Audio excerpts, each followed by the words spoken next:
সবাই ভালো আছেন তো? আলহামদুলিল্লাহ মুইও ভালো আছি।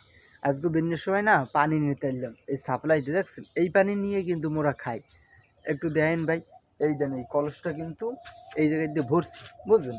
এই ভরার পরে এখন এই পেশে আবার লেখা দিচ্ছে কি দেখছেন, এই দেন কারাগারি নাম্বার দিয়ে গেছে দেখছেন, চাই দেন সুইপার। এখন মনে মনে ভাবতে আছি, যখন মুই এই পানি দিয়ে ভাত খাইতে যাবো, ভাত খাওয়ার সময় যদি এই সুইপারের কথা মনে ওঠে যে সাপ্লাই দিয়ে পানি আনার সময় দিয়ে লেয়া দেখছিলাম সুইপার, তাইলে ভাই কেমনটা লাগবে কোন? আর এই ভাত কি পেয়ার দিয়ে যাইবে?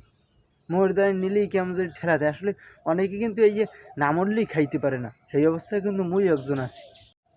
আসলে ভাই এই সিস্টেমটা মুই বুঝি না। আসলে কিন্তু আপনারা এত জায়গা থুইয়ে এই জায়গা কে লাগছেন, সুইপার এই জায়গা কে লাগলেন? এটা তো একটা পবিত্র মানুষ, আর কি ভালো পানি খাওয়ার পিনে এই নেয়, এই নে যদি এই পাইন্ডু মারিয়ে দেন হেলে মানুষ কেমনে দ্বারা খাইবি কে? দেন এই গ্রামে কিন্তু সব পানি একটু নোংরা, আর এই জায়গার পানিটা কিন্তু ভালো দেখে মানুষ অনেক দূর দিয়ে পানি নিতে আয়। আর আমি বেন্যের সময় আইয়া পাইন্ডু এই নে মারিয়ে থুইছেন, কেউ যদি দেন সাপ্লাই অনেক জায়গা কিন্তু নাই, বুঝছেন? মুগো গ্রাম অনেক অনেক জায়গা নাই। হেরা যদি এই নাই এই দেখবে কি সুইপের নাম্বার দেওয়া, তাইলে আর মনে মনে ভাববে যে এইটা কি সুইপের নি। পাইন আমরা ভালো মতো বুঝতে মারিয়েন ভাই, গাছপালা কিন্তু গ্রামে অভাব নেই, হেইতে মারবেন। পাইন এ জায়গা ও জায়গা মারা যাইবে না।